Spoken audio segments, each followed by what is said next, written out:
प्रतिभा Pavalavate, Spandan super speciality clinic, Chhatrapati Sambhajinagar येथे hormone तज्ज्ञ म्हणून कार्यरत आहे. मागील भागामध्ये आपण मधुमेहाबद्दलच्या असलेल्या गैरसमजांबद्दल माहिती घेतली, जसे की आहाराविषयीचे गैरसमज आणि आजाराविषयीचे गैरसमज. तर आज आपण मधुमेह व्यक्तींमध्ये औषधी आणि इन्सुलिनबद्दलचे काय गैरसमज आहेत ते जाणून घेणार आहोत. तर पहिला गैरसमज म्हणजे काय? मधुमेहाची औषधी, गोळ्या, इन्सुलिन किडनीसाठी हानिकारक असतात. पहिला प्रश्न जेव्हा मी मधुमेहाची औषधी लिहून देते, मॅडम या औषधीमुळे आमच्या किडनीवर काही परिणाम होईल का? आता सत्य काय आहे ते आपण बघू. रक्तातली साखर वाढली किंवा बरेच जण औषधी आणि इन्सुलिन हे दुष्परिणामाच्या भीतीने घेत नाहीत आणि त्यामुळे त्यांची रक्तातली साखर वाढते आणि ही वाढलेली रक्तातली साखर तुमची किडनी आणि हृदयाला डॅमेज करतात. मग आम्ही ज्या गोळ्या देतो किंवा इन्सुलिन देतो, ह्या गोळ्या आणि इन्सुलिनमुळे रक्तातली साखर कमी होते. मग रक्तातली साखर कमी झाल्यानंतर किडनी किंवा हृदय खराब होईल की चांगले राहील? नक्कीच ते चांगले राहणार. त्यामुळे गोळ्या आणि इन्सुलिन हे रक्तातली साखर कमी आणण्यामध्ये मदत करतात आणि साखरेमुळे जे काही किडनीवर, हृदयावर, डोळ्यांवरती दुष्परिणाम होतात, ह्या दुष्परिणाम टाळण्यासाठी आपली मदत करतात. त्यामुळे नक्कीच ही औषधी आपले शत्रू नाहीत, ते आपले मित्र आहेत. आता मधुमेहाचा पुढचा गैरसमज आहे, साखर किती वाढली तरी मला फक्त आहार आणि व्यायामानेच नियंत्रणात करायचे, मला औषधी नको, कारण त्याच्या दुष्परिणामांची मला भीती आहे. मग हे योग्य आहे का? तर जेव्हा मधुमेहाची सुरुवात असते किंवा अगदी साखर थोडक्यात वाढलेली असते, त्यावेळी नक्कीच आहार आणि व्यायामाने आपली साखर नियंत्रणात येते. पण जसे जसे डायबिटीजचे वर्ष वाढत जातात, त्यावेळी स्वादुपिंडामधून बनणाऱ्या इन्सुलिनचे प्रमाण कमी होते. अशा वेळी फक्त आहार आणि व्यायाम हे मधुमेह योग्य त्या प्रमाणात नियंत्रणात ठेवण्यासाठी अपुरे पडतात. अशा वेळी नक्कीच आहार आणि व्यायाम याच्यासोबत औषधं घेण्याची गरज असते. त्यामुळे मधुमेह व्यक्तींनी जर आहार आणि व्यायामाने माझी साखर नियंत्रणात आणली येत नसेल तर नक्कीच औषधं घेणं टाळू नका, ते गरजेचे असतात. आता आपण बघू इन्सुलिन विषयीचे काय गैरसमज आहेत. पहिलं म्हणजे इन्सुलिन मला डॉक्टरांनी लिहून दिलं म्हणजे ही माझी शेवटची पायरी आहे.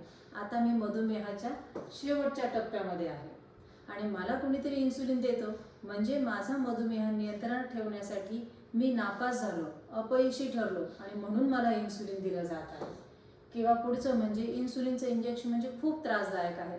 बऱ्याच जणांनी जुन्या व्यक्तींना ते सुई आणि बॉटल याने इन्सुलिन घेतलेलं बघितलेलं आहे आणि ते बघून इन्सुलिन हे वेदनादायक आहे असं त्यांचं गैरसमज आहे. आणि पुढील मला एकदा इन्सुलिन सुरू झाले की मला त्या इन्सुलिनची सवय लागेल आणि मग मला ते आयुष्यभर घ्यावे लागेल. मग हे सत्य आहे का? इन्सुलिन म्हणजे ही शेवटची पायरी. हा एक आजाराचा नैसर्गिक टप्पा आहे, ते तुमचं अपयश नाही. म्हणजे काय? सुरुवातीला इन्सुलिनचे प्रमाण जेव्हा स्वादुपिंडातून कमी बनते तेव्हा गोळ्या काम करतात, पण जसं जसं वर्ष वाढत जातात तसं इन्सुलिनचं बनण्याचं प्रमाण अगदी कमी होतं. अशा वेळी गोळ्या देखील माझी साखर नियंत्रणात ठेवण्यात अपुरे पडतात. मग त्यावेळी इन्सुलिन घेणं हा एकच पर्याय असतो. पण इन्सुलिन ही शिक्षा नाही आहे. माझ्या शरीरात इन्सुलिन बनत नाही आणि खाल्लेलं अन्न पचवण्यासाठी मला इन्सुलिनची गरज आहे. ती माझ्यामध्ये कमी असल्यामुळे एक्झॅक्टली तेच इन्सुलिन जर मी बाहेरून घेतले तर नक्कीच माझी साखर नियंत्रणात राहील आणि मधुमेहाचे दुष्परिणाम टाळता येतील. त्यामुळे इन्सुलिन हा तुमचा शत्रू नाही, तुमचा मित्र आहे. मी तर म्हणते इन्सुलिन हे अमृत आहे मधुमेह व्यक्तीसाठी. इन्सुलिन नसल्यामुळे साखर वाढते आणि जीवघेणे दुष्परिणाम होतात आणि जे माझ्याकडे नाही ते जर शास्त्रज्ञांनी बनवून मी जर ते इंजेक्शनच्या स्वरूपात घेतलं तर माझी साखर वाढणारच नाही, मला दुष्परिणाम येणार नाही. पण हे टाळण्यासाठी इन्सुलिन मला लवकर चालू करणे आवश्यक आहे, काहीही दुष्परिणाम होण्यापूर्वी. आता पुढील गैरसमज आहे इन्सुलिन हे वेदनादायक आहे आणि त्याची सवय लागते. खरं हे सत्य आहे का? जुन्या काळामध्ये इन्सुलिनची बॉटल आणि सिरिंज यायची, त्याची सुईचा आकार थोडा मोठा होता त्यामुळे ती त्रासदायक होती. आजच्या काळामध्ये इन्सुलिन पेनच्या स्वरूपात अवेलेबल आहे आणि त्याची जी सुई आहे अगदी लहान आहे, त्यामुळे नाजूक सुई असल्यामुळे वेदना अजिबात होत नाही. जेव्हा तुम्ही प्रात्यक्षिक घेता आणि एकदा टोचून बघता तेव्हा तुम्हाला कळते की हे वेदनादायक नाही. पण त्यासाठी इन्सुलिनला नाही म्हणण्यापूर्वी एकदा तुम्ही त्याचं प्रात्यक्षिक घेणं आवश्यक आहे. आता पुढचा गैरसमज, इन्सुलिन घेतल्यामुळे सवय लागेल का? नाही. काही वेळेला पेशंटला हृदयरोगाचा झटका येतो किंवा किडनीमध्ये पस झालेला असतो किंवा न्यूमोनियाचा आजार झालाय. अशा वेळेला साखरेचे नियंत्रण पटकन करणं गरजेचं आहे. पण गोळ्यामुळे तेवढी झटपट साखर नियंत्रणात येत नाही, त्यावेळी आपण इन्सुलिन देतो. मग आजारपणात असू द्या किंवा सुरुवातीला खूप साखर वाढली आणि मला थकवा येतो आहे, पायाची आग होते आहे, ती साखर लवकर नियंत्रणात आणली तर हे सगळे कॉम्प्लिकेशन आपल्याला लवकर नियंत्रणात आणता येतात. त्यासाठी आपण तात्पुरते इन्सुलिन देतो आणि साखर नियंत्रणात आली, आजारपण गेले की ते बंद देखील करता येते. म्हणजे प्रत्येकालाच इन्सुलिन चालू केलं म्हणजे आयुष्यभर आहे असं मुळीच नाही.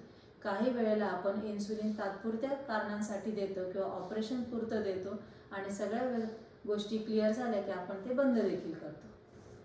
आता पुढील गैरसमज आहे की माझी साखर 200 ते 250 असते, पण मला काही त्रास होत नाही आणि म्हणून मी औषधं घेत नाही. मग हे योग्य आहे का? जेव्हा रक्तातली पातळी 200 ते 250 असते त्यावेळेला लक्षणं काहीच नसतात आणि मला लक्षणं नाही म्हणून मी औषधं घेण्याचं टाळतो. पण ही जी साखर वाढलेली आहे, जेवणानंतरची 180च्या पुढे जी काही साखर वाढली ज्याच्यामुळे लक्षणं येत नाहीत, ही साखर मात्र नक्कीच आपल्या अवयवांचे हळूहळू नुकसान करतात आणि दुष्परिणाम येण्यासाठी कारणीभूत असतात. म्हणूनच माझी साखर जरी 200-250 आहे पण मला लक्षणं नाहीत, ते आतल्या आत माझ्या शरीराला डॅमेज करणार आहे. म्हणून लक्षणं नसतील पण साखर वाढली आहे अशासाठी देखील औषधे घेणं आवश्यक आहे. म्हणूनच जर मला मधुमेहासोबत इतर व्यक्तींसाठी सारखंच नॉर्मल आयुष्य जगायचं आहे, मला नक्कीच मधुमेहाबद्दलचे योग्य ज्ञान घेणं गरजेचं आहे. त्याबद्दलच्या काहीही गैरसमजुती असतील तर नक्कीच तुमचे आहारतज्ज्ञ आणि तुमचे मधुमेहाचे डॉक्टर यांच्याशी चर्चा करा आणि त्या गैरसमजुती दूर करा. संतुलित आहार घ्या, नियमितपणे व्यायाम करा आणि डॉक्टरांनी दिलेली औषधे नक्कीच घ्या, त्यांनी दिलेल्या प्रमाणात घ्या. एकदा औषधे दिली की ती महिनोन्महिने घ्यायची नाही. त्यामुळे डॉक्टरांनी जशी औषधे सांगितली त्याच प्रमाणात घ्या. नियमितपणे तुमचं HbA1c तपासणी करा, ती 6.5 ते 7 या दरम्यान ठेवली तर दुष्परिणाम टाळता येतील. तुम्ही स्वतः घरी ग्लुकोमीटर घेतले पाहिजे आणि मशीनवरती घरच्या घरी साखर एक नियमित अंतराने किंवा 2 ते 3 दिवसाच्या अंतराने तपासली पाहिजे आणि माझी साखर नियंत्रणात आहे का याच्यावरती नियमितपणे लक्ष ठेवले पाहिजे. जर तुम्ही मधुमेहाबद्दल योग्य माहिती मिळवली आणि गैरसमज टाळले तर नक्कीच तुम्हाला मधुमेहासोबत निरोगी आणि आनंदी आयुष्य जगू शकता. तर आशा आहे की आजच्या व्हिडिओनंतर इन्सुलिन आणि औषधीबद्दलचे तुमचे काही गैरसमज तरी दूर झाले असतील. या व्यतिरिक्त जर तुमच्या औषधींबद्दलच्या, इन्सुलिनबद्दलच्या काही शंका असतील तर नक्की आम्हाला कळवा. धन्यवाद.